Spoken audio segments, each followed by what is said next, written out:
बतौर वजीर आजम पार्लिमानी लीडरों की उस मीटिंग जिसमें सिक्योरिटी फोर्सेज के सरबराहान ने ब्रीफ करना था मौजूदा सूरत हाल के ऊपर, लेकिन वो नहीं लगता चौधरी साहब वो बहुत बड़ी पुरानी होगी, कोई नया कोई चले पुरानी होगी है। हम तो पुराने पाकिस्तान वाले हैं ना, हम तो पुराने पाकिस्तान वाले हैं। हम तो पुरानी बातें याद करेंगे। हमें तो सस्ती बिजली, मुफ्त दवाइयाँ, मुफ्त टेस्ट, वो सारे हमें तो वो बातें, हम तो उसी की बात करेंगे। पुरानी बातें तारीख का हिस्सा होती हैं, आज भी हम उनको याद किए। अच्छा, आप कैसे ऑन टेबल आएंगे ना, ये भी इसका भी बता दें। अब ये क्या करें कि आप आ जाएंगे?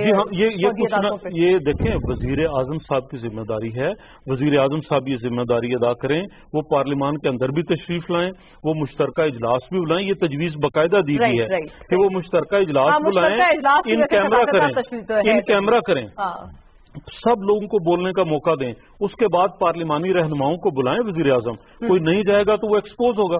और अगर वजीर आजम खुद बैठना नहीं चाहते और बात करना नहीं चाहते, हाथ मिलाना नहीं चाहते, वो इतना मतूब समझते हैं और फिर साथ उन्हें हमारे राय भी चाहिए, हमारे साथ कंसेंसस भी चाहिए, तो ऐसे तो चल नहीं सकता।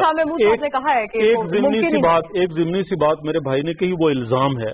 इनका कहना यह है कि हम इन मीटिंग से इसलिए इज्तनाब कर रहे हैं कि हम कोई डील चाहते हैं। हम कोई डील नहीं चाहते, हम कोई ढील नहीं चाहते, हम आपका साथ देना चाहते हैं, लेकिन आप पार्लिमानी रवायात के मुताबिक चलें, सब लोग आपके साथ चलें। अब चले जवाब आ जाए अब इस पे।